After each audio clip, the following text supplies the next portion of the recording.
लेकिन अगर किसी का आप सच्चे मन से सहायता किए सहयोग किए, तो जब भी उसको याद करेंगे चित्त खिल जाएगा। एक बिटिया मुझे फोन की थी कुछ दिन पहले, तो वो बता रही थी कि आदिवासी इलाका में वो सर्विस करती, जॉब करती है, तो वो पैसे के महत्व को समझती है और वो भी मतलब समाज हुई है और फिर अच्छा पोस्ट पर आ गई है, अच्छे पोस्ट पर। तो कहे कि गांव की बच्चियां पढ़ रही थी और उनकी इतनी परिस्थिति खराब कि उनको फीस देने के लिए भी पैसा नहीं था उनके पास, रो रहे थे वो। तो शायद 4,000-5,000 की आवश्यकता थी, तो 2-3 बच्चियों को ऐसे सहायता कर दी। कहे कि इतने खुश, इतने प्रसन्न जब भी मिलते हैं, एकदम भावपूर्ण हृदय से मिलते हैं और कहे साहब लगता है कि मैंने कुछ किया। आज चित्त की जो प्रसन्नता होती है ना, वो बहुत बड़ी बात है। कल एक माता जी आई थी, साध्वी बहन है लक्ष्मी में, वाकई में किसी किसी का हृदय इतना भावपूर्ण होता है ना। मैं आया तो मेरे को देखी तो इशारा करके बुलाई, साहब आइए। वो चल नहीं पाती बेचारी, वलसाड़ तरफ से आई थी, सोनमाड़ा से। हमारे मधु भाई वगैरह अच्छे से जानते हैं। तो कहे कि साहब जी गुरुजी से मिलना चाहती हूँ मैं, तो क्या गुरुजी आ सकते हैं? हाँ जरूर। तो साहब जी को मैं गया वहाँ ऊपर, तो साहब जी हाथ धो करके भोजन में बैठने वाले थे। तो मैं कहा साहब जी एक बहन है वो मिलना चाहती है, तो कहे चलो। तो साहब जी आ गए और आए और मिले, इतना भाव से कुर्सी में बैठी थी, नीचे उतर गई और पाँव में पड़ गई। तो फिर वो फूल और कुछ रुपया देना चाहती थी, तो कहे कुशल साहब जी भी थे, कहे साहब खुद ही चढ़ गई वो इतना अहोभाव से। और मैं आया ना तो फिर जाने लगी, उस समय फिर से बुलाई तो इतना गले लग गई वो, इतने भावपूर्ण हृदय। सचमुच में ऐसे कोई बिरला होता। वो कभी क्या दे दूं, क्या कर दूं, आज वो भावपूर्ण हृदय में है, आज ही स्वर्ग में है, और क्या चाहिए। इसलिए कल की आशा में धर्म कर्म नहीं करना चाहिए। वर्तमान में आप खुश रह सके, प्रसन्न रह सके, इसके लिए होना चाहिए। गुरुदेव जी का वो सूत्र मैं हमेशा कहा करता हूँ, प्रेम में स्वर्ग है, अनासक्ति में मोक्ष है। कहीं कहीं आपको मिल जाएगा, एक फोटो में बनाएंगे। वर्तमान में हम स्वर्ग चाहते हैं ना, कि मरने के बाद कितने लोग मरने के बाद स्वर्ग चाहते हैं? और मरने के बाद स्वर्ग होता है नरक होता है, कौन जानता है? और वर्तमान में आपका जीवन स्वर्गमय नहीं है, तो मरने के बाद स्वर्गमय कैसे हो सकता है?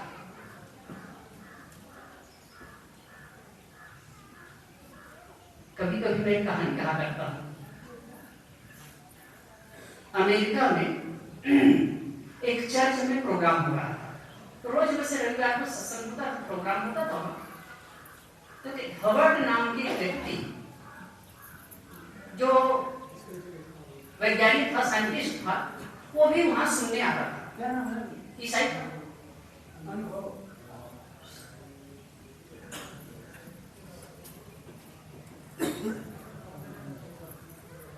तो फिर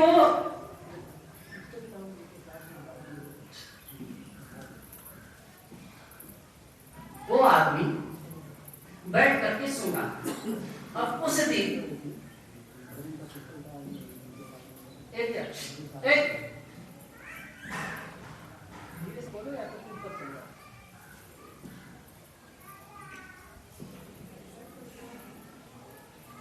तो फिर वो हवर्ड जो व्यक्ति था वो सुन रहा था। तो प्रवचन के दौरान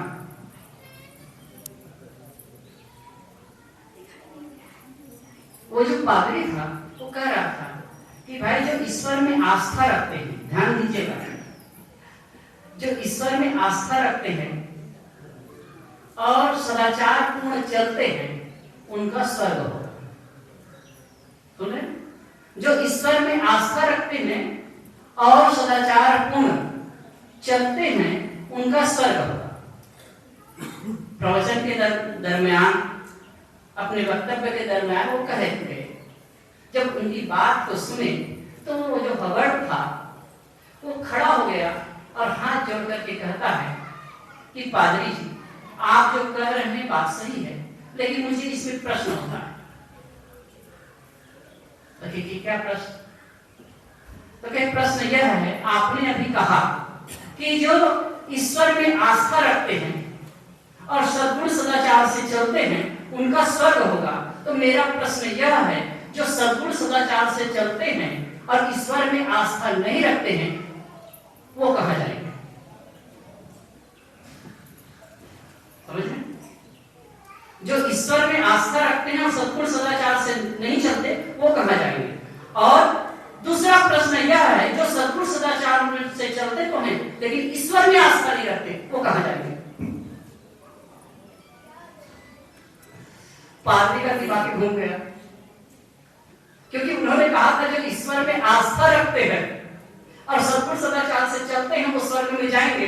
तो प्रश्न उठ रहा है कि जो सद्गुण सदाचार से चलते तो हैं लेकिन ईश्वर में आस्था नहीं रखते वो कहां जाएंगे?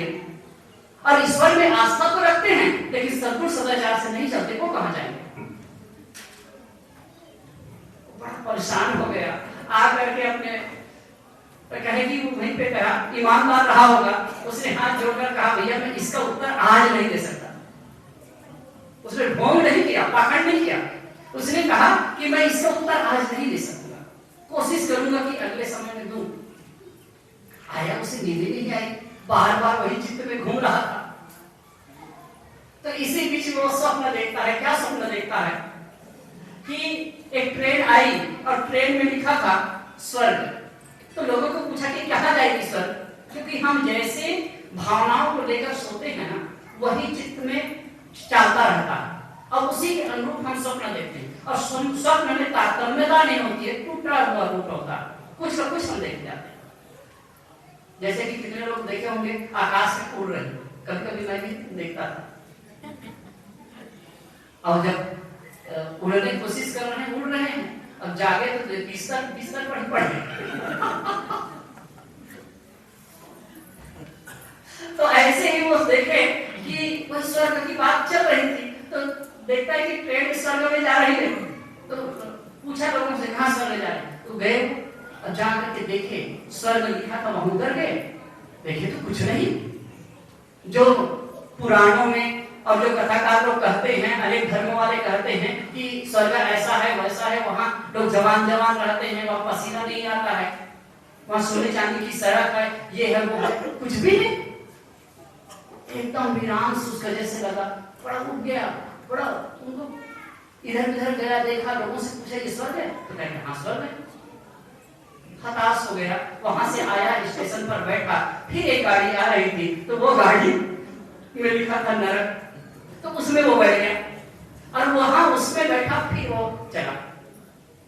जब नरक स्टेशन आया तो वहां उतर गया। वहां उतरा तो देखते हैं तो चारों तरफ हरियाली का बहुत सुंदर वातावरण है, लोग अच्छा कपड़ा पहने और छुटे पे बढ़िया जा रहे हैं मौज मस्ती में। तो लोगों को कई लोगों को पूछा कि भाई ये स्वर्ग है, ये नरक है? तो हाँ ये नरक है। तो ये उल्टा क्यों है भाई? तो उसके मन में आया, वो जो व्यक्ति ने प्रश्न किया था ना, उस प्रश्न के आधार पर कि जिसके ईश्वर में आस्था नहीं है और सद्गुण सदाचार से चलते हैं वो कहां जाते हैं? अब ईश्वर में आस्था तो है लेकिन सद्गुण सदाचार से नहीं चलते, वो कहां जाते हैं? तो उसी आधार पर वो पूछते हैं, अच्छा यहाँ बुद्ध कबीर जैसे लोग यहाँ आए हैं क्या? तो हाँ वो तो यही है। वो कहते हैं वो तो यही है। तो वास्तव में बात यह है कि बुद्ध और कबीर जैसे लोग जहां कहीं भी जाएंगे ना, स्वर्ग ही होगा। आज हम इस जीवन में स्वर्ग की अनुभूति न कर सके, आज हमारा चित्त प्रसन्न न हो सके, आज हमारे चित्त में निर्मलता न हो सके, आज हमारे जीवन में कलह है, द्वेष है, दुख है, तो हम स्वर्ग की अनुभूति कैसे कर सकते? कैसे स्वर्ग हो सकता?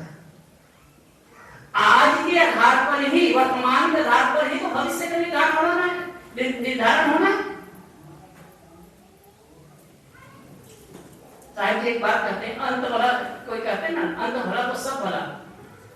तो आपका वर्तमान ही खराब है तो अंत अच्छा कैसे हो सकता है? एक जगह हम गए थे, एक जगह